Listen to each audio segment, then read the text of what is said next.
Welcome to the show with no name for the last Friday in September. Correct. 27th. 27th. Yes, sir. September the 27th, 2013. And this is the show with no name.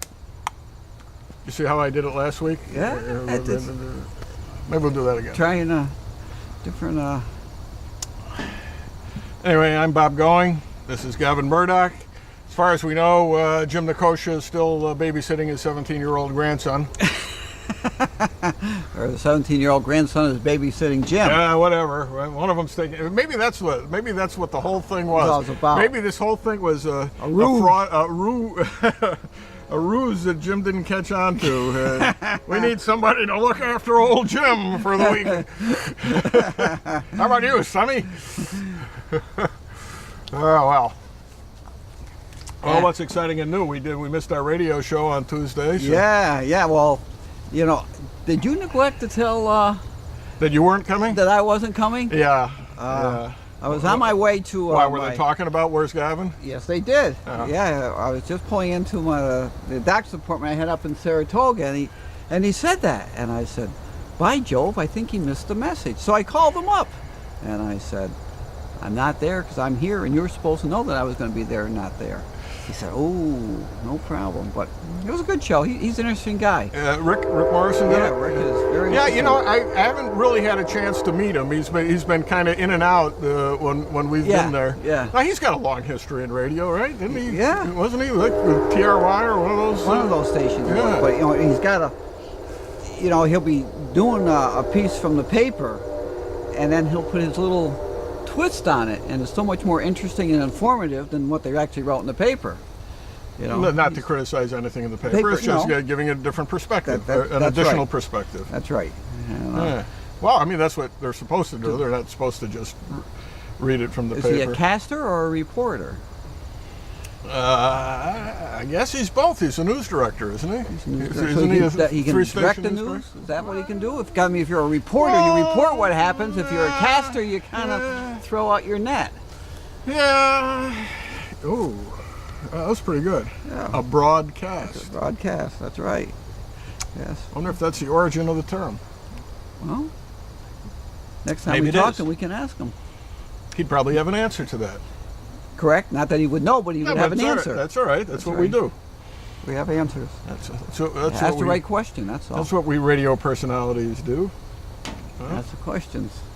And unfortunately, a lot of the people we ask the questions of, they don't know what the answers are. Anyway. Yeah. I mean, that's. So did you get a lot of feedback from last week's show about the school district issues and bacon and all that stuff? Well, I did listen to another radio show yesterday, and the first half hour is devoted to uniforms. So that is still an issue with some folks, though a number of people I've spoken to think it's a great idea. You know, there's always a varied opinion on things. Everybody has different takes, but the radio show is certainly opposed to it. And it's kind of interesting how that show kind of jumps around for and against something all at the same time. And then at the end, there's always again. But the word charter came up a number of times on the radio show. As in charter school? As in charter schools, yeah. So it'll be interesting to see where that goes. They had a number of open houses at the elementary and high school in the last week or so, and again, a lot of parents have been very supportive of the idea of uniforms at the elementary level.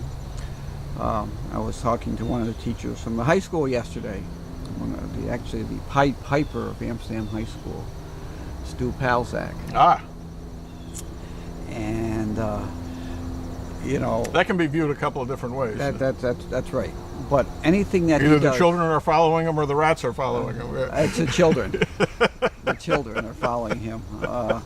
We've got kids, a lot of young people, we won't call them kids, regardless of what he was teaching, they'd want to be a part of it because of him, what he does, and the sincerity that he has in what he does, and the conviction, and the sincere effort that he puts on behalf of the kids. He really, he bridges that gap of simply being the teacher to Yeah, someone who is concerned about their extraordinary. lives. Yeah. And this year, every year they're always talking about graduation rate and getting kids to graduate on time and things. And Sure. he offered to teach an additional class of seniors who, one, will be getting credit for their 12th grade social studies, and also this group of kids are the kids who have yet to pass their 10th grade Regents exam in social studies. Because if you don't pass the exam, you can't graduate regardless of anything else that you've done. That's one of the requirements. And he said he's got 28 kids in this class that he has that need to pass this exam. And at parents' night, he had 3 parents show up. And sure. And he had a special meeting with them specifically to talk about this issue of graduation and how, if the kids are there, they shall pass. If they sit through what I do, they're going to have the ability to pass. Yet 3 parents showed up to be supportive of that. And he said, one of the moms was crying because she so desperately wants her child to graduate, yet she's having a real hard time getting her son to come to school and to do the basic work in order to graduate. But so that's kind of that battle that you were fighting. Sometimes we care more than somebody else does, and we have more vested in the success of somebody than the actual person really does. So he was a little discouraged in that. That's not to say he's not going to work his tail off to do everything he can for the kids. But it's a early big battle. Yeah.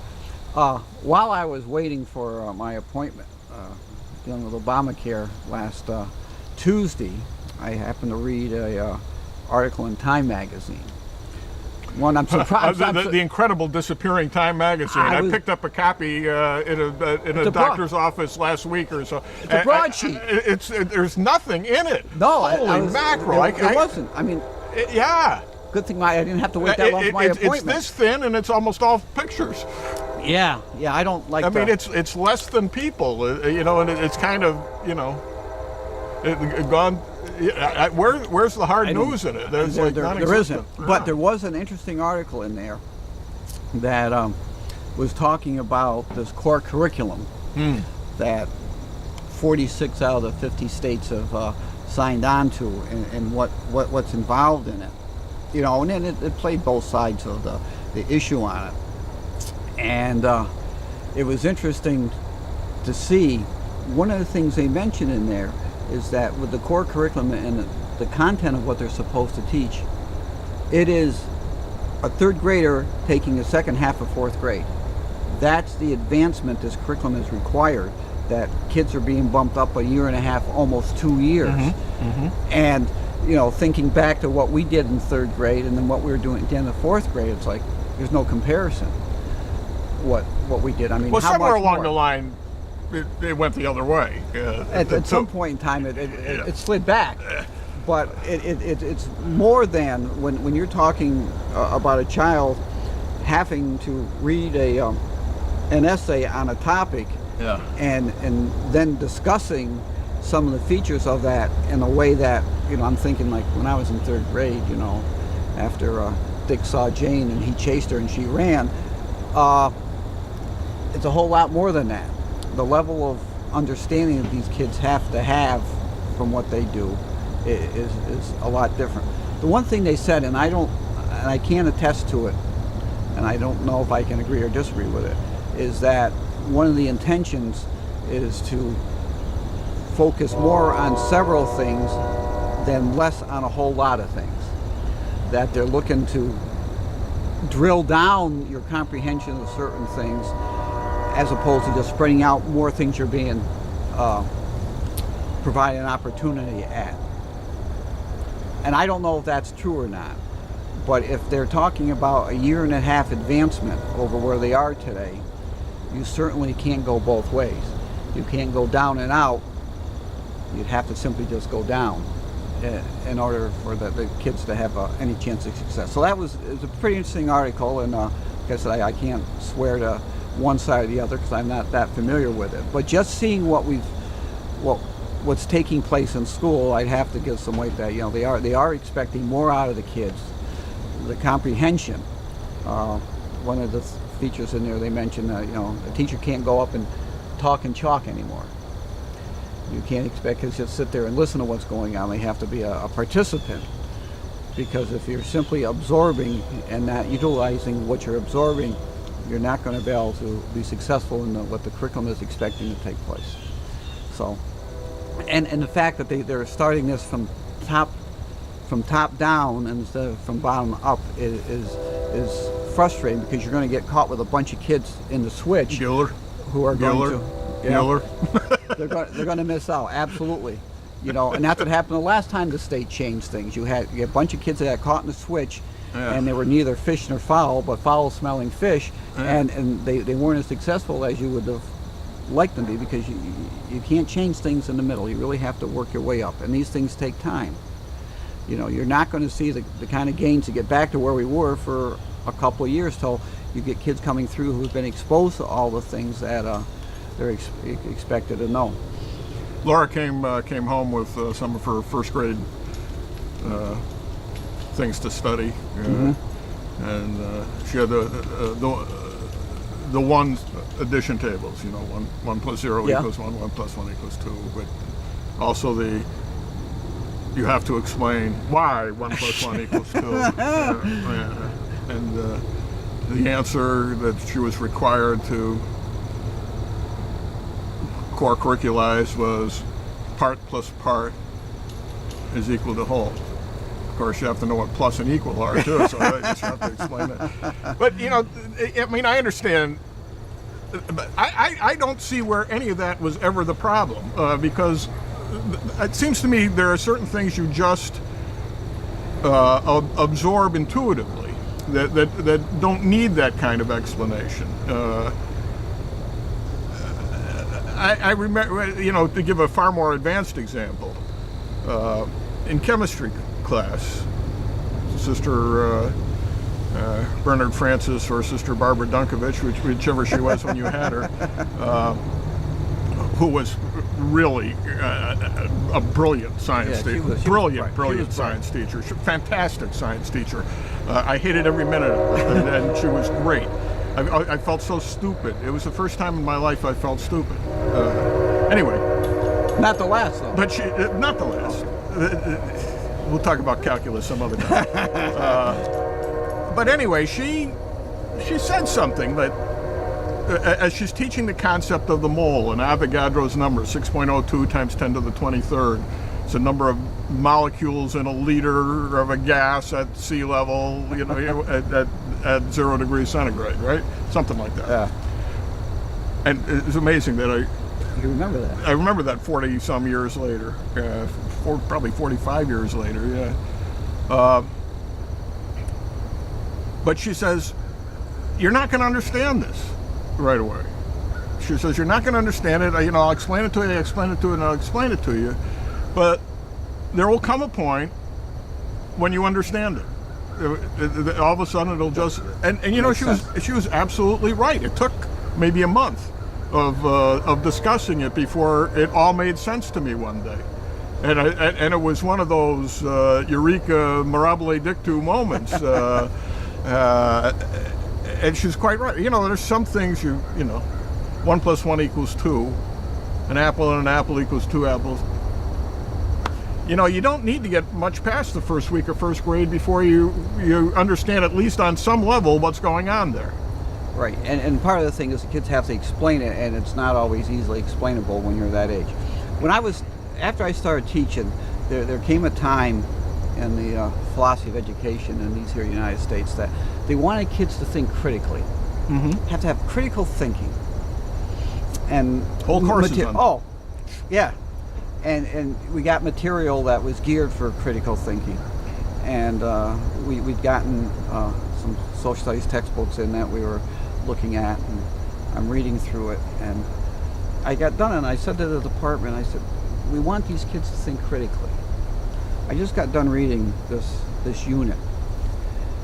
And thinking critically, I've determined that there's nothing in there for me to think critically about because there's no information. when we went through school and the way we were taught, we were provided information. And from that information, we could make inferences. We could think critically about it because we're able to see different things, and you could compare them because you had the knowledge and the information. What they were doing during this one period of time in New York State was not giving the information, but they're trying to teach you how to think, but you had nothing to think about. You couldn't compare because you didn't have information. And I thought after, I said, it's better to give them the information and allow them to use that information than just teach them how to use stuff without any information. Here's an example, because I'm afraid that with all the emphasis on knowing why something is and getting the wrong answer is okay as long as you know what's 9 times 6? 54. Okay, what's 13 times 13? No, we never did the 13 times tables, right? Yeah, 149. Yeah, you have to stop and think about it, yeah, right? We got to 12. I think it's 169, isn't it? I don't know, whatever. No, probably. Yeah, 144. But that's my point. Yeah, that's my point. I can go 12 times 12 is 144. If I get anywhere past that, I have to stop and think about it. And it's a good thing I know what the concepts are. But you know what? In the real world, it's really kind of important to know how much 9 times 6 is. And you wouldn't know it if you hadn't memorized it. Yeah. In 4th grade or earlier. See, and the other thing that makes it hard today, it makes it hard for the kids to understand why you're doing things, is because they can pick up their iPhone and say something and get the answer right away. Oh my God, the Siri thing is ridiculous. Or anything. You can ask them, who has the record for most no-hitters in baseball, and they'll tell you. Out it comes. My wife has got this iPad Mini now, and she talks to Siri all the time. She picks it up and says, what was the score of the Red Sox game? Last night, the Red Sox beat the Tampa Bay Rays by a score of 4-2. And up comes the box score and the recap. It even found me. Who wrote "Where Do We Find Such Men?" And up comes Amazon. And it said Robert Going. Yeah. Robert N. Going. No, and that's right. And if you ask her, who killed Abraham Lincoln, and she'll come right back and talk to you. And finding things. Could it answer who killed Cock Robin, though? Probably, yeah. Or at least lead you to a source to discuss it. Now, the kind of Google stuff is kind of doing that too. But when you actually, have somebody talking back to you and then coming up with the best answer immediately, and like, what is the weather today? And they know where you are, and they know her name. Good morning, Mary. And. So wow, it's a tough thing for a teacher to overcome now, because wanting the kids to learn stuff is anticlimactic for them, because I can find what this stuff is. Why do I have to know it? I know where to get the information. So it's you've got a whole lot of things going on at this time in educational history, and I don't think the answers have been revealed yet. They're still behind the man behind the curtain. I think you still got to. You still got to know something. You still got to have the basic knowledge. Yeah, and I love the information age. I remember. You remember Mrs. Armstrong, who worked in the. Well, there were 2 Mrs. Armstrongs who worked in the cafeteria. John's mom. I'm talking about John's mom, Veronica Armstrong. Yep, she worked in the cafeteria. She worked in the cafeteria, and I used to get a ride to school with them quite a bit, because they'd come down from Van Dyke Avenue, and I'd stand on the corner of Market Street, and they'd pick me up and go to school. So I rode with them a lot, going both ways. I was a lazy kid, must be. Anyway, I remember her saying, "God, we must have been in like 5th grade," and she says, I don't know why they're putting all this emphasis on arithmetic, and because by the time you kids are grown up, everybody will have a computer. And we laughed. Oh, how absurd! Well, right? Guess what? Yeah, she was right. Oh my God, she was right. Who knew? I mean, and as recently as I'm in college. Well, there are a couple of stories here. I'm in college, and I was working weekends as a night watchman. Watching a factory up in Gloversville. And among other things, I had to make a tour once an hour for about 5 minutes, and the rest of the time I just hung around all night long. So I'd go in the office, where it was a little warmer, and they had on one of the accountant's desks, well, it looks like a modern computer, but it wasn't. It was just a math machine and an electronic adding machine. And you know, you had the digital keyboard to do, and it had the green screen. Mm-hmm. And I was flabbergasted that this thing that's as big as an Apple I could come back with a square root in like 4 seconds. Right? This is 1973. Okay? 2 years later, I had a credit card size calculator in my wallet that could do the square root in about one thousandth of a second. Once you enter it. Yep. You know? Absolutely. It was that it was that quick. It was that quick that things changed. And that's one of the challenges now in education, is that things are changing. So you're trying to think, somebody told me last year that Dr. Daggett, he runs a big consulting firm. He said, you know, we're preparing kids today for jobs that don't even exist. Not only do they not exist, we don't know what they're going to be. Right. And you just look at in our lifetime and where we came from. You know, you watched the movie Apollo 13, and they got their slide rules out. And right. And what the hell is a slide that was just rule? right. They had to have somebody check it to make sure they did it right. Now, like, we'd have the equation they need to get back from space. When I got my first computer, it was in Christmas of '79. It was a TRS-80 Model 1 from Radio Shack. It came with 4K of memory, and I upgraded it to 16K after a while. Eventually to 48K. All right, of memory, right? Yeah. That TRS-80 Model 1 in 1979 had more computing power than Apollo 11 had landing on the moon. You know, no doubt about it. You know, and now what they have, it's unbelievable what they can do with optics. When they show you the pictures, the satellites, the one that's going around Mars, the rover on Mars, the picture it takes, it's incredible. Yeah. You know, and it gets sent over some kind of waves to Earth, go through the atmosphere, and get picked up here, and it's unbelievable. Yeah. You know, technology is so far advanced, but the fact is that we are preparing our kids and for actually, something. We don't know what's going to. And actually, the technology in those things is probably 10 years old because that's when they were building them and designing them. Yeah. Well, they were. My brother worked for Raytheon for a while. I hope I'm not revealing any defense secrets or anything, but the satellite went over already. They're not going to get us for another 20 minutes, so you're okay. Hi guys. It's cloudy today. Oh, they can see us from their infrared though. Anyway, at one point they were working on the computing system for some kind of submarine that then had been in existence for a while, and they wanted to modernize and upgrade it. They couldn't even figure out the programming that was in there in the first place because it was so ancient. It was so ancient, and nobody left clues inside that this is for this or that is for that. And the first thing they had to do is work backwards and try to figure out what the system did. Yeah, reverse engineer the existing program. But it was so primitive, and our atomic submarines are operating under this primitive software. By the time they launch these things, they have to upgrade everything because it's out. Well, I mean, even in the court system, it was like that. I'll never. And they would order in advance these computer systems for all the courts that by the time they got them were so obsolete. It was. I'll never forget a meeting we had when one of the district officials came and said, and you're all getting brand new Pentium 3s. And I said, holy crap.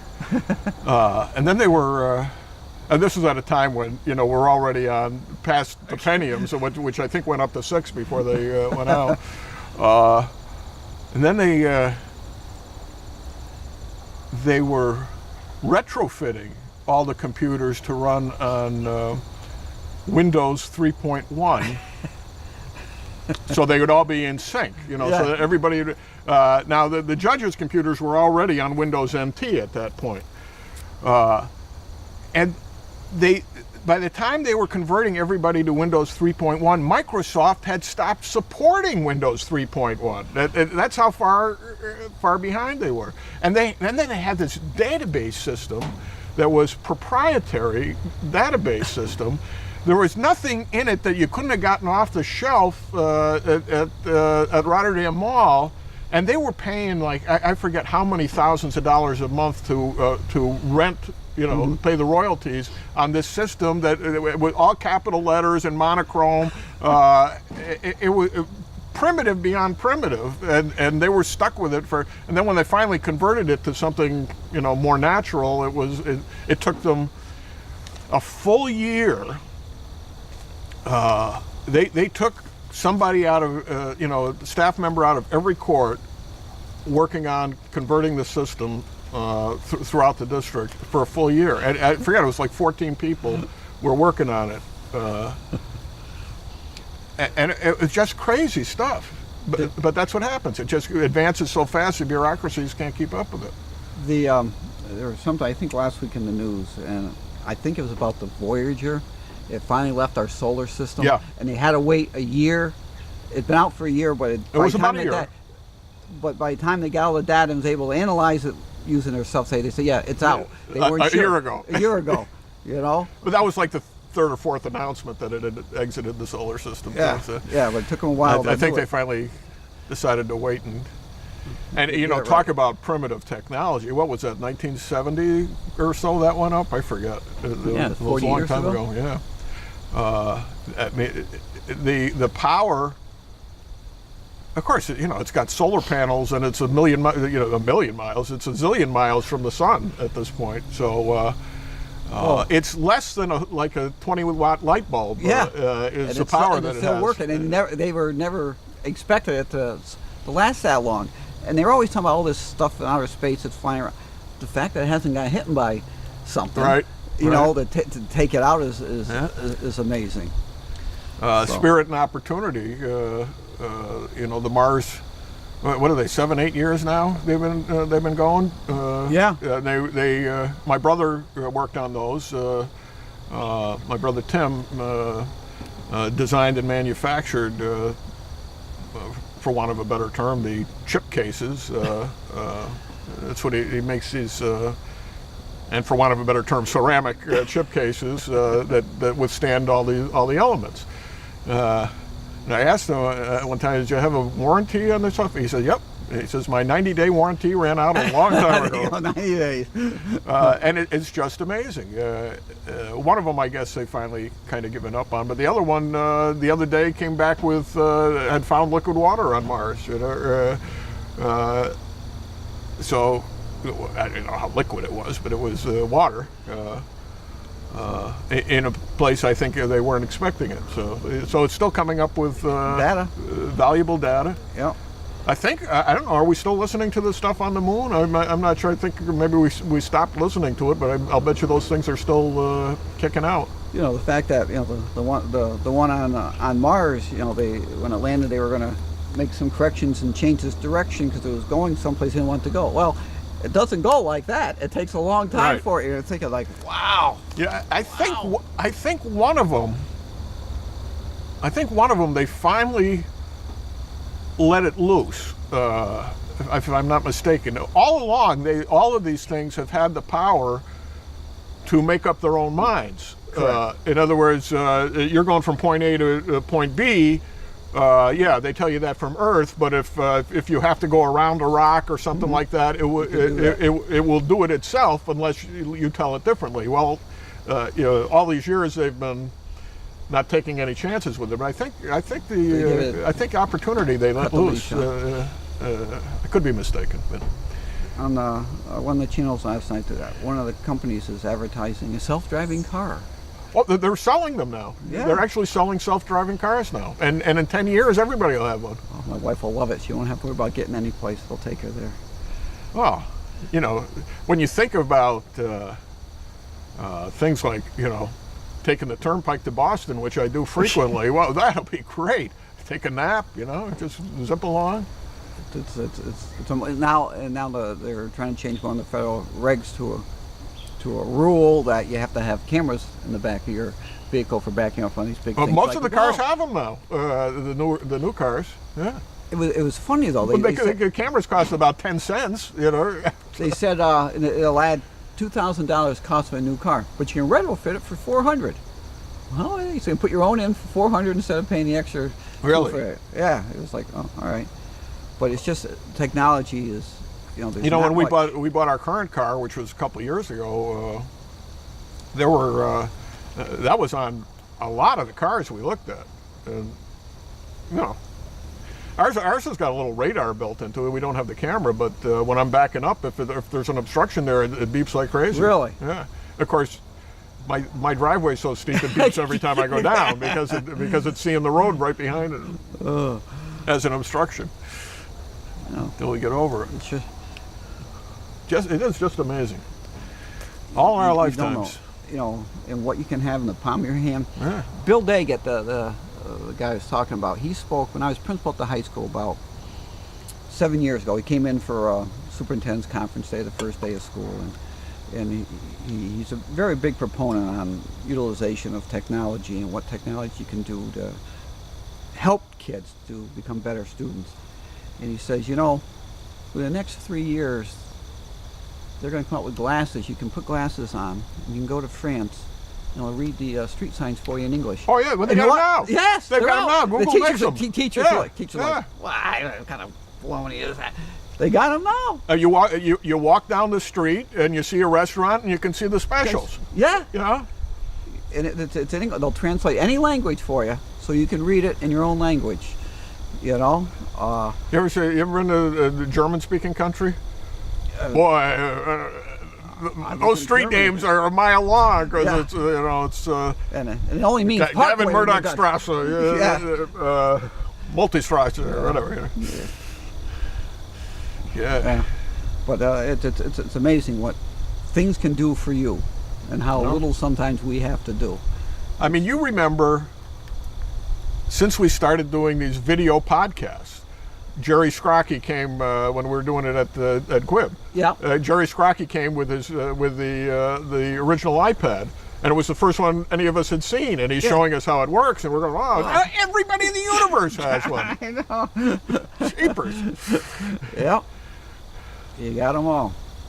So it's no wonder the government's got systems that can. Siri, where's the nearest Catholic church? What's the mass schedule? And honest to God, everything's on these things. Who's the person that puts the information on these things? That guy must be tired. All the stuff he's putting on. What really amazes me is Siri has a lot of built-in quips.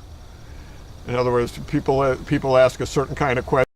Back if they ask a funny question, she'll come back with a funny answer. Really? Oh yeah.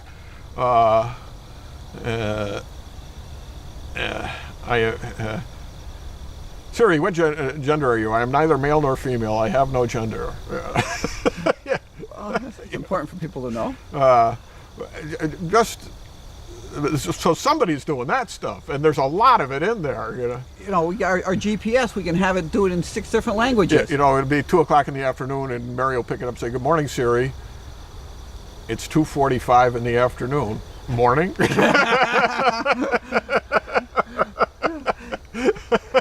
It's unbelievable.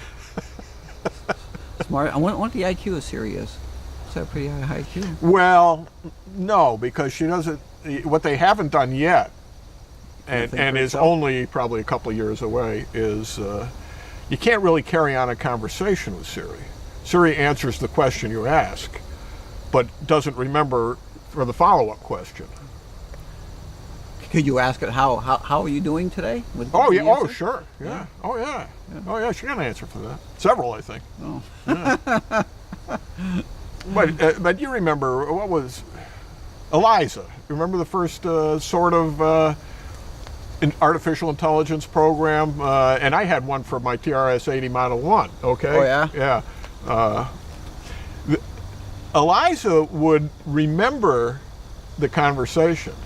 And she was an imaginary psychiatrist or something like that. And So what's bothering you today? Well, my mother made chili instead of meatballs. How does that make you feel? And you go on with this conversation, and she kind of leads you along, and then like 5 minutes later, she'll say, "Well, what does this have to do with your liking meatballs more than chili?" Yeah. And that was real. That was at 4K. I'm telling you, it was. So I can see. I can see within a couple of years the next advance on Siri is going to be, she'll remember everything you've ever asked and learn more and more about you in the process and know what the reply should be. Now, that's something that Obama would want nothing to do with, because he never remembers what he said before, because he always says the opposite later on. Here, you got it right here. It says you said you were for it before you were against it, even though you're for it now. Before we get into the meat of it, I don't know anyone who can't admire Ted Cruz's physical stamina. He spoke for 21 hours and only stopped because they made him stop by the rules. Yep. Okay? 21 hours. And in the last 20 minutes or so, Harry Reid was trying to pull parliamentary tricks on him, and he was sharp and shut him down. It was just amazing. And on top of that, after speaking for 21 hours, an hour later he's on the Rush Limbaugh program discussing it. He took like an hour break to get something to eat, and I'm sure use the facilities. Just incredible, absolutely incredible. And he looked fresh as a daisy. And if they had let him keep talking, he would have beat Strom Thurmond's record in another 3 hours. Wow, less than 3 hours. Yeah. Wow. Incredible. Anyway, as Pat Buchanan says, fix bayonets. Well, we're going to see what's going to happen. They're going to shut it down this time? No, they haven't got the guts. Cruz is right. We elected those people to do what he's doing. The Republicans ran on you got to elect us so we can stop Obamacare. Well, if you're not gonna do everything you can to stop it, then what did we vote for you for? That's correct. Sarah Palin, I think, said it exactly right. There's three parties now. There's already three parties. She said there's the bad guys, the establishment guys, and the good guys. And she's for the good guys. Unfortunately, a lot of the good guys go there and become part of the establishment guys. That's right, and it almost doesn't seem to take too long either. No, they get beat down. But I don't know. I mean, John McCain was just absolutely disgraceful after that got done. It was so phony to begin with, but his denunciation of Cruz was and that's not a guy you would. A few years ago, we wouldn't expect it of. In 2009, I think, was it 2009? I think it was 2009. Anyway, he did exactly the same thing, had the same procedure. They held up, they even let the military spending bill go by the wayside so they could work on this. And now he's condemning Cruz for doing the same thing later. You have to recognize who won the election. Well, you know what? The people also elected those Republicans, and the people who elected the Republicans are going to be really pissed off if the Republicans don't do what they're supposed to do. Anyway, you either have a philosophy or you don't. If you're just there to get along and get a little pork for your district, well, go home. I could send my grandmother to do that by computer, And my grandmothers are both dead. Huh? Yeah. What are we paying you for? And we're paying them a whole lot to do it. God. What time we got here? The time is 10:30. 11:30. All right, so we got another 10 minutes for this hour, or whatever. Yeah, we got time. All right. Okay. Had a meeting of the Conservative Party Committee last night. You did? Yeah. Was that a large meeting? It was. Yeah. As a matter of fact, there were. My understanding is that there were more conservative committeemen, in other words, people who filed petitions, got on the ballot, survived primaries, whatever. Mm-hmm. There were more elected conservative committeemen than there were Republican committeemen this year. Really? And I think there was something like 22 or maybe even more filed petitions, and so we have a legally constituted conservative party, something like 1 or 2 over the minimum required. And the Republicans actually didn't have a legally constituted party, but I think who's going to complain? So, yeah. Otherwise, it kind of degenerated into farce after a while. Oh, I think that's one of the definitions of politics is farce, isn't it? Yeah. I'd forgotten.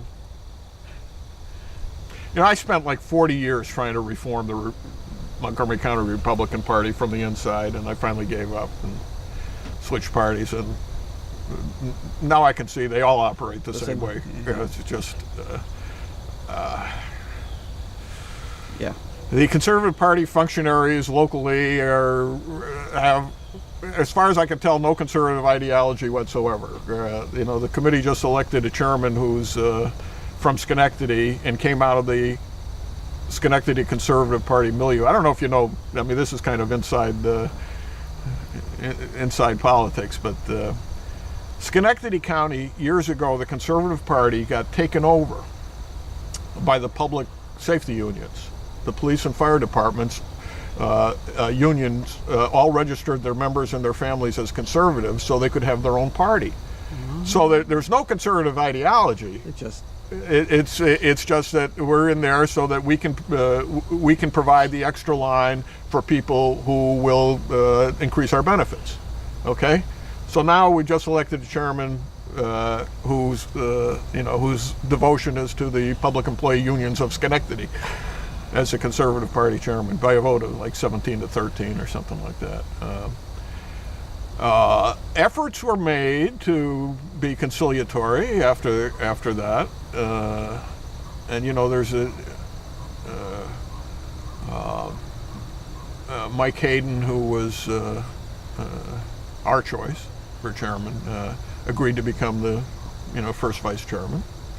And they kind of alternated the other officers back and forth and da-da-da-da-da. And then there were 4 at-large members of the executive board to be elected, according to the rules. So 4 names were put up for the executive board, and they're kind of from both sides of this thing, and my name was one of them. And the chairman who's sitting at the next table and speaks very softly, she says, but I heard her say, let's vote on the 3 names and not Bob Going.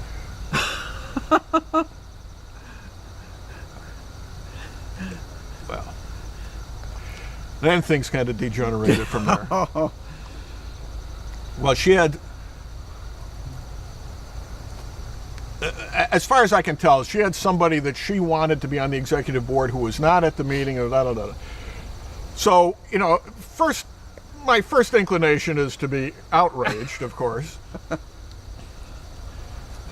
And frankly, I wasn't keeping a tally at that point, whether, which side, if you call them sides. Sides within the party, yeah. Okay. Which side, and there are people who cross lines on a lot of it. And these were all unanimous decisions, put in, well, except for my chair, he wouldn't vote on people he didn't want. But, Michael went? Michael was there, yeah. Oh, yeah. Babe was there. I voted for Babe. I did vote for Babe, too. I told him that last night. I don't know if he was aware of that before. On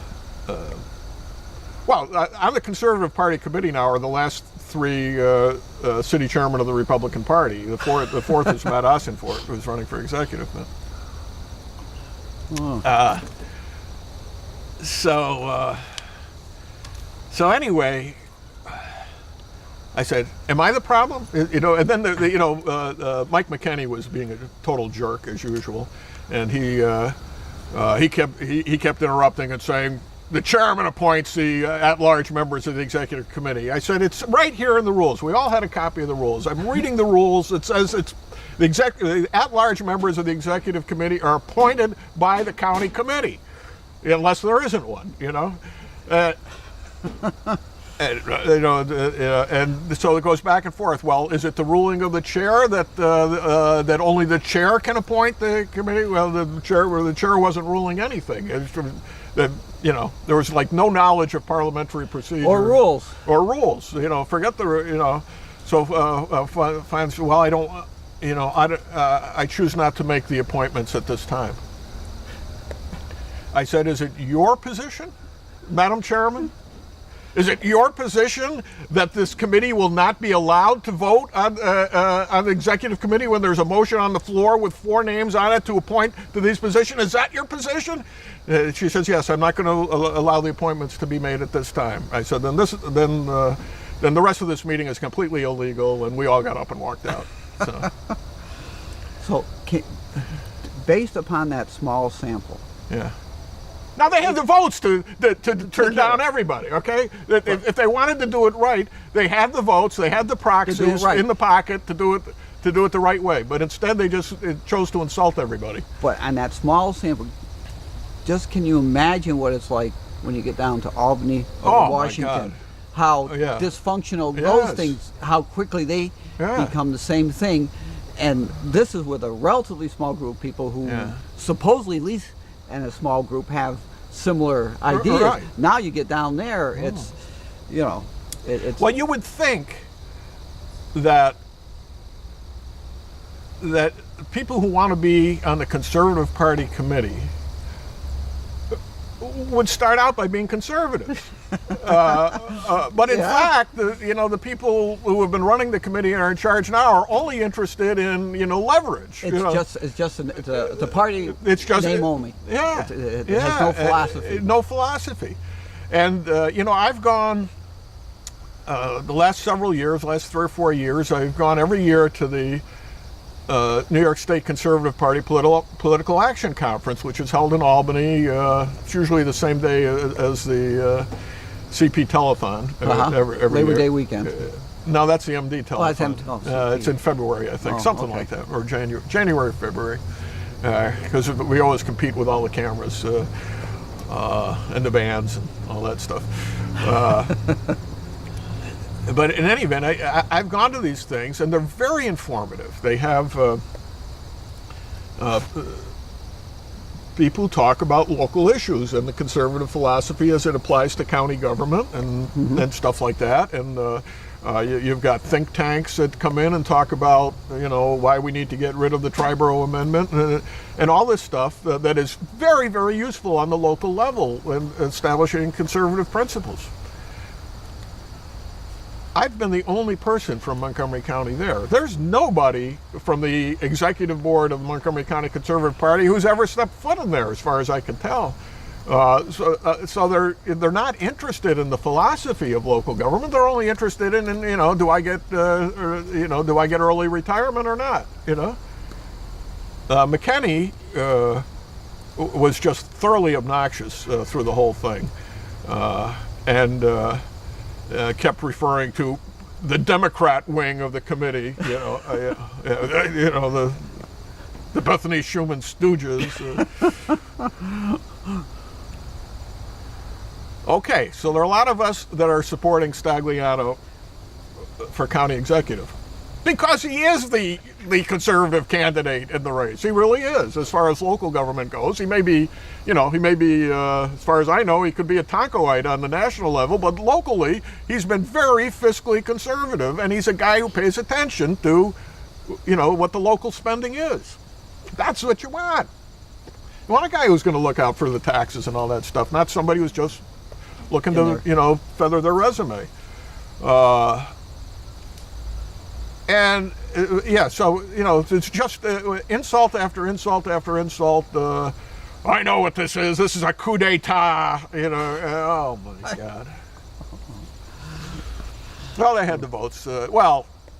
Here's the way. Here's the way the outgoing chairman does it. He sends the notice of committee out to all the committee people. Actually, I think he only sent one to Mary and I together, if I'm not mistaken. I'm not sure Mary got her own. And encloses a proxy, which is what you're required to do under the law. With notice when you send a notice of meeting out, you send out a proxy. So if you can't attend, you can give your proxy to someone to take your place. Well, all the proxies are made out to his name. Yeah. His name is already filled in. That's a smooth move. Yeah, it is, especially since he wasn't on the committee because I beat him.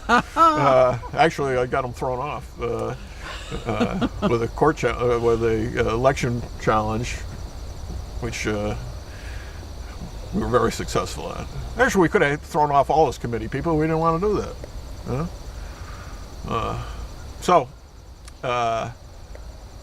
don't know. I don't know where I was going with that thought, but the conservative committee really isn't conservative party.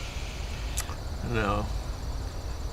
And I seriously suspect that if all the people who are on the committee were present and hadn't just sent in their proxies because they didn't feel like coming, there might have been a more interesting discussion. Because, there was no question when the two candidates presented their positions and philosophies, and Mike Hayden was the guy you wanted for the job. But Nope. That's the way it goes.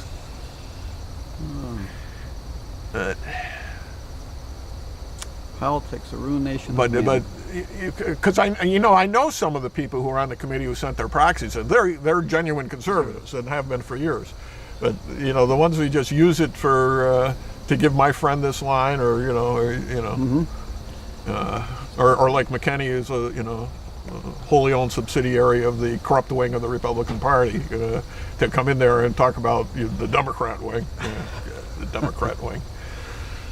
How many Democrats have I voted for in my life, do you think? Sam Stratton once or twice. Bob Moran once. You're running out. Maybe an alderman candidate here and there. I might have voted for Bethany Schuman once. I believe I did. Their second time around, I think I voted for Bethany. Paul Tonko? No, not ever. Not even. Not even never. Ever, never. Not ever. Although there was one year I didn't vote at all. I won't tell you who the other candidate was, but I found the other candidate so deplorable that equally deplorable. And I told Paul that he called me about something one day.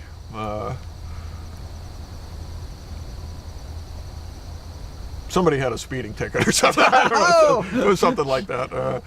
So he called me one day and he says, "Well, how do you think I'm going to do?" I said, "Well, what percentage of the vote did you get the last time you ran?" He said, 63. I said, well, this guy's a little better known than your usual candidate, so I say you should be satisfied with getting 60% of the vote, which is probably what you're going to get. He says, "You really think so?" I said, "Yeah, you're going to," and he did. He got 60% of the vote, so he must have thought I was some kind of savant. No. We occasionally have pleasant conversations. He's a nice guy. Politically, he's just. Yeah, I've said this on the radio and I've said it here. He's a trust guy. There's that's right. He did hold pretty firm on the Syria thing, which is one of the few times we've actually come in agreement on things, which shows me that he has a certain amount of sincerity, as opposed to just strictly voting the party line. But I would never vote for him. But I wish him well. I like Paul. Just people. I was speaking with somebody about this only yesterday. You hear a lot in Republican circles people criticizing him for or mocking him for his appearance at every spaghetti supper. Baloney. This guy has traded his personal life for being attentive to, well, I don't know if it's being attentive to the people so much, but at least paying homage to the people. He's out. He's out. And he will listen to whatever you Absolutely. have to say. Absolutely. On any topic. It doesn't mean he's going to go along with it and vote that way, but he will listen. But he listens, and he appears, and you know what? It's a humbling experience when you're running for public office, which he has to do constantly. Yeah. With all he's ever had was 2-year term jobs. That's right. It's a humbling experience that every politician should have to do to keep them humble. You know, a lot of times you have the argument. People say, well, we shouldn't have elected judges, we should have appointed judges. Baloney. I said, if for no other reason, people who want to be judges should have to go to the people and recognize that there are people other than the people who make the decisions. You know, that you have to go to the guy. You know. Now, a sincere question. Yeah. How does he get back and forth from Washington all the time? I see him every weekend. I know. Here. He comes home every weekend. I mean, yeah, he flies. He flies into Albany. How many flights are they allowed a year that we have to pay for? I don't know. I'm not trying to be derogatory. Just how many do we have to pay for? I don't know that we necessarily are, but I think we probably are. But well, I remember the one week it was funny because we ran into him. I think it was like on a Sunday, and he flew back to Washington so that he could hop on Air Force One with the president to come back up here. I mean, he literally spent the whole day flying. He flies down to Washington, hops on Air Force One, comes up here, flies back on Air Force One, and I think flew back here. Yeah, I see him. You know, just about every Sunday down Stewart's between 9 and 10 o'clock. Oh, he's always here. Of course, he lives in the neighborhood. Yeah, he's only a couple blocks away, and I see him all the time. But he's back here all the time. You know, the same source is Taco slowing down, or is he still going to all these things? I said, I see him constantly, so I guess he still is. You know, it's almost everywhere I go, I bump into him. You know who's at a lot of things is Tachik. She's getting around. Well, she has to. I mean, she won by about 6 votes. She's out here. She's around here. You know, she's very. She's very well. She's kind of low key. I mean, she is, but she has a grassroots comprehension of things. Because she came in, she spoke at our board meeting, I think in August. You know, and the education's become her niche. That's what she's looking for, and she spoke very intelligently about the state education department, about the state education budget, how it's used and abused, and what she wants to accomplish with it. But she's, you know. So it sounded like she knew what she was talking about. She knew what she was talking about, yeah. Huh. More so than that's good. That's good. So, I mean, I was impressed with that, you know. I think she's been on Sam and Mike once or twice, too. They got her in on that. Yeah. You know, so she's getting... Well, she's getting around, and Santa Barbara's been getting around. And Santa Barbara. I got to say, you know, I didn't vote for him, but I got to say this about Santa Barbara. He came to my house. And you know, we've been here, how long have we been here? Since Anna was born. 32 years we've been in this house almost, okay? I believe 3 candidates have come to my door in that time. That were going door to door. I mean, some others were coming here anyway. Now, when I've seen Tachik out, she tends to come and stay. When I've seen Santa Barbara the few places, he comes to show and go. Yeah. But I'm sure he has other things going on. But I've noticed him leaving, you know, at some things. But you know, but they're making an effort to listen to what people have. Well, you know, I've always, kind of made fun of Paul over the years because he hits every spaghetti supper, every chicken dinner, every pancake breakfast, but he never stays. But he'll go in and he'll shake hands with everybody in the kitchen, kind of make the rounds of the table, but he always takes 2 to go. So I call him 2 to go taco. 2 to go taco. What'd you get today, Paul? 2 to go? And I don't know what he does with the other one. I think he probably brings them both home to his parents. I don't know.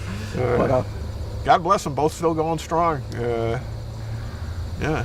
Not too many people his age have both parents living, or any parents for that matter. Absolutely. His father's a World War II vet. one of the clippings I found was of his farewell party when he was going off to war. Yeah. I cut it out to give to him too, and I still got it. I haven't. That was about 5 years ago. Oh well. Next time. Next time I get it. Anyway, what do you think of the beard? It's coming good. You could be a bench jockey with the team. I mean, you've earned the right to be on the bench. I don't know if I get you in the lineup anytime, but I think you've got the. Well, I'm thinking. Here's what I'm looking at. Pedroia has been playing with a sore thumb all season, and still batting 300. He jammed his thumb. He swings. He's got the hardest swing in the major leagues. And he's like 5 foot nothing. He is. He's got that Fenway Park left field fence uppercut swing, but he swings from his heels every pitch. I know it. And I have never seen a better infielder. Honest to God, consistently, he has made more miraculous plays. He's a tough guy. Hey, I see your buddy's back too in the lineup. He's back. Ellsbury's back. Yep. Yeah, without a beard. Oh, he hasn't been in the lineup. There you go. I'll work on it. But you got, with a little luck, you've got another month to go with that beard to get to the World Series. If we get to the World Series, it should be filled in pretty good. It's finally getting to the point where you can see it, which is something. But it's kind of white. Well, yours is kind of white. Now, you've had this longer than I've had mine. Obviously, you trim it a little, otherwise you look like Gabby Hayes. Yeah. Do you shave it at all, or you just trim it? I just trim it. I've had this since April 1975. So my wife doesn't know what's underneath it. Yeah. So it's probably a good thing. What caused you to grow it in the first place? Winter? No. Oh, no, it was April. Yeah. I was in. It was crazy. Right before I went out to the Indian Reservation. Oh, before you went out? Yeah, and I figured, what I knew about Indians, what I had seen on TV, and what I'd read in Classics Illustrated. Okay, I mean, really, I didn't have any special knowledge before I went out there, and I was a little apprehensive, and I said, I'm going to confuse them. If I go out with a beard, they won't know where to scalp my head or my chin, and it might give me a chance to escape. So you pack up the U-Haul, hook the Volkswagen behind it. I spend 2 days driving out to the reservation. I get to St. Francis Indian School, and I go in, and this young lady was working there, and I said, "Can you tell me where I can find Richard Bordeaux, the principal?" She says, "Yeah, you go down the hall and take a left." I go down there, don't take a left, and this full-blooded Lakota Sioux Indian, Richard Bordeaux, is sitting there. He's got this great big black beard. I said, "Yes! I am saved. I am saved." And it was funny because I And what color was your beard back then? It was brown and red. Yeah. Well, see, that's what mine would have been had I grown it back earlier. then. Yeah. And I've had it ever since. I've never had a lot of red hair in my head, although I have some, so little auburn streaks. But my chin was just loaded with red hair in the olden days. Now they're all white. Mine too. It must be some of the Irish Scottish blood we have in us that kind of grows out there. Right. Could be. Who knows? I've grown it different lengths. Sometimes I've let it go for several months. Then I get the eye. Yeah. I'm getting the eye already, I'll tell you. Get my hair cut. You got to trim it. You got to wait until it grows in. Then I'll trim it. Once I see where it is. Number 2 blade works good. Number 2 clipper size works pretty good on it. Oh, I don't even know what that means. Well, you got the. On the electric. On the electric, yeah. Number 2. Number 2. Yeah, that's why I try to keep that. It looks too. It's too. When I use a number 1, it looks too much like yours. Wait, mean shorter? White, yeah. It's too light. It's too short and too white. Yeah, I think I got. I may have one of those. Uncle Si had some hair clippers, which I think I have someplace. Matter of fact, I think they're in my room, in a drawer someplace. Oh well, let's. You know what? We might as well go to noon because you working today? Yeah, absolutely. All right. We got 5 more minutes till noon. Okay, let's. There's a number of amendments on the ballot in New York State this year, or other proposals. Constitutional amendments. Yeah. Proposal. These are just for education purposes. I got these from the Conservative Party because they list their positions on them. Proposal number 1 on the ballot is an amendment to authorize casino gaming, which I guess answers a question we had a few weeks ago. Yeah. How the hell are they all of a sudden announcing where these casinos are going to be when it's in We're going to approve it after they've been violation approved. of the Constitution? Okay. This would allow the legislature to authorize up to 7 casinos in New York State for the purposes of promoting job growth, increasing aid to schools, and permitting local governments to lower property taxes through revenues generated. Conservative Party says no. Okay, I agree with them on that. Proposal number 2, an amendment to allow additional service credits to disabled veterans. That's for Civil service. Civil service. Yeah. When you give a civil service test, if you're a veteran to begin with, they give you additional Points. credits for your service. So if you score a 90, they give you they score it as a 92 or whatever it is.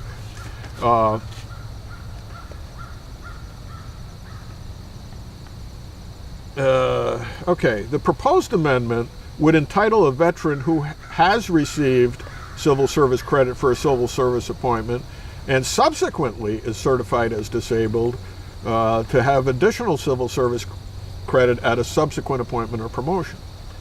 So you already have to have a job before this kicks in. Well, I guess basically. it's probably to close a loophole for people who weren't certified disabled before they were appointed the first time. But yeah, so Conservative Party says, yeah, vote yes on that. Okay. You know what? Disabled veterans, yeah. First and foremost, before you hire anybody else. That's right. All things being equal. All things being equal, they're definitely more equal than others. They're certainly more equal than me. Okay. Additional information on other side. I don't know what that means because There's only one side. There's only one side. Proposal number 3, an amendment to exclude certain indebtedness. You know how they have these debt limits that apply to cities, towns, villages, counties? Yeah. Well, we're getting to the point where we're reaching the debt limits. Now they want to extend it. So they want to extend for 10 years until January 1, 2024, the ability to exclude from the constitutional debt limits indebtedness contracted for the construction or reconstruction of sewage facilities. This went into effect in January of 1962 and has repeatedly been renewed. I am absolutely against that exemption because places like here have used it to raise the taxes and raise the debt limits and get around, essentially make the debt limits and the tax limits worthless. And what they do is instead of they'll just borrow the money, call it this, and slide it through. Yeah. Oh yeah. So I agree. Vote no on that. I've seen that before. Proposal number 4, an amendment to settle disputed title in forest preserve. It would authorize the legislature to settle long-standing disputes between the state and private entities over ownership of certain parcels of land in the town of Long Lake, Hamilton County. Oh. In exchange for giving up its claim to disputed parcels, the state would get land to be incorporated into the forest preserve that would benefit the forest preserve more than the disputed parcels currently do.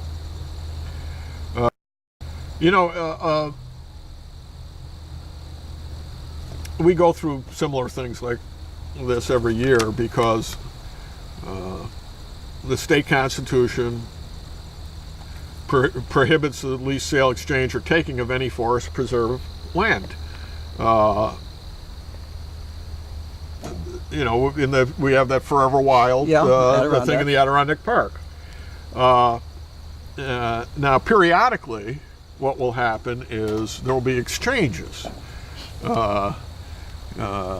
International paper will deed over to the state X million acres of land, and the state will deed back something less, but allow international paper to use that land. And so far it's worked to expand the part, but this is not what this is. These are actually 100-year-old disputes between the state and private parties over ownership of the parcels. The state's got some claim to the land, apparently never been decided in court, and maybe because they can't decide it in court because of the kind of. So anyway, this would settle the whole thing. So they say vote yes, and it's a pretty small matter, but anyway. Proposal number 5 is kind of what I was just talking about, which is an amendment to exchange land to Nyco Minerals, Inc. It would authorize the legislature to convey forest preserve land located in the town of Lewis, Essex County, to Nyco Minerals, a private company that plans on expanding an existing mine that adjoins the forest preserve land. In exchange, Nyco Minerals would give the state at least the same amount of land of at least the same value, with a minimum assessed value of $1 million to be added to the forest preserve. When Nyco Minerals finishes mining, it would restore the condition of the land and return it to the forest preserve. That sounds to me like a reasonable balance of things you want to do. You're not permanently destroying the land. The state gets additional forest preserve land. In the end, the other land gets restored. The other land gets restored. Okay. Nyco Minerals is a producer of wollastonite, a mineral that has industrial importance worldwide. In the United States, wollastonite is mined in Willsboro, New York, and Gouverneur, New York. Apparently, period. Yeah. Wow. Okay, that sounds important. I don't know what wollastonite is. We'll have to look that up for the next show. Ask your thing. Siri, what is wollastonite? Yeah. I have nothing on wollastonite other than that it is mined in Willsboro, New York, and Gouverneur, New York. Conservative Party recommends a yes vote. Form of submission of proposal number 6, an amendment increasing the retirement age of judges. At this point, there's a mandatory retirement age of 70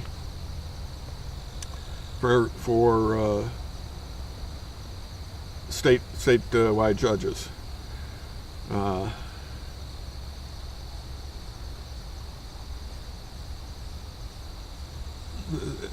After that,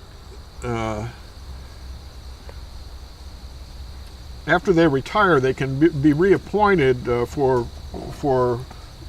like 2-year terms for a while. I forget what exactly it is. So the proposed amendment would increase the maximum age until which certain judges may serve as followed. A justice of the Supreme Court.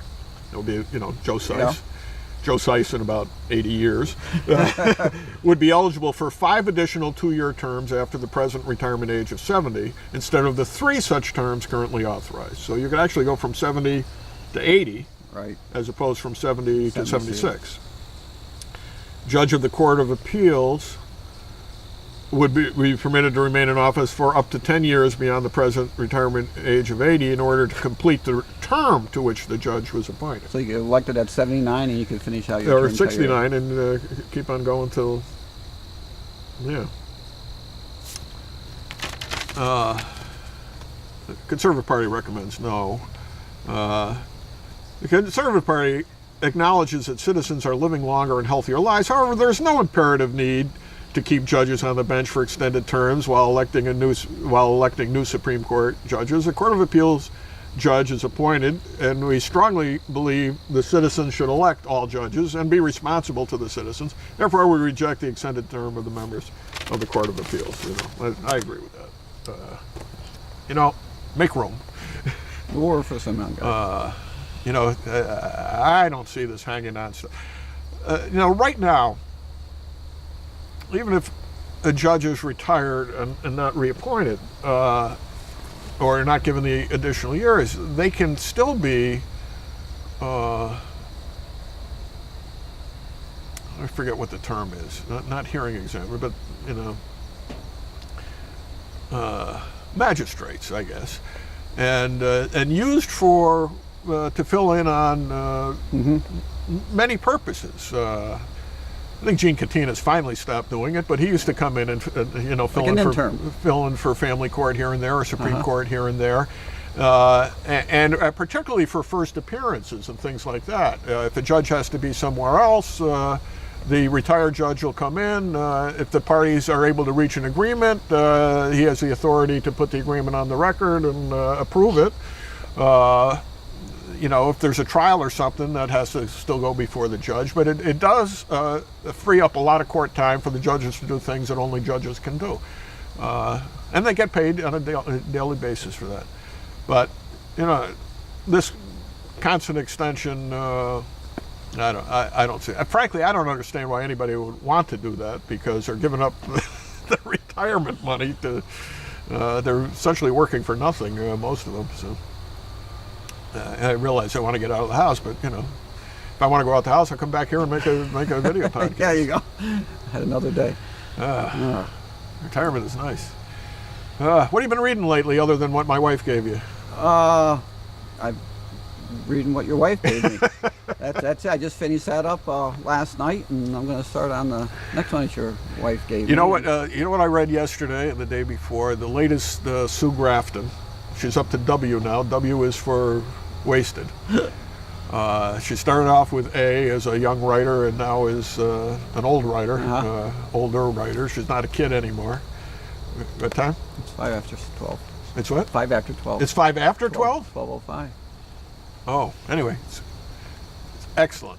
Maybe the best one she's written in quite a while. But she has a simple but elegant style that just makes it a good read. Wonderful writer. So that's it. We'll be back with a radio show on Tuesday. We're back here, I believe, next Friday. Whether we're outdoors or indoors, we don't know yet, depending on the weather. A little chilly today, a little cloudy, but no rain. No rain. No, which is seems good. to be working. And Jim will be back for both these programs, presumably. They'll be done babysitting him?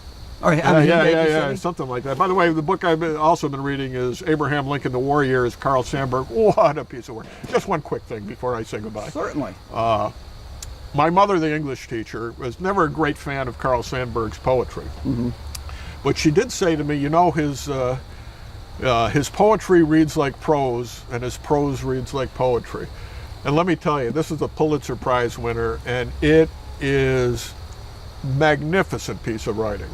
And there are times when he just drifts into Carl Sandburg poetry in his prose. It's terrific, absolutely terrific. Well, that's different. There's probably like 150 pages from the assassination to the end of the book it is, and every one of them is terrific. Well, that's the difference between someone who writes and someone who's a writer.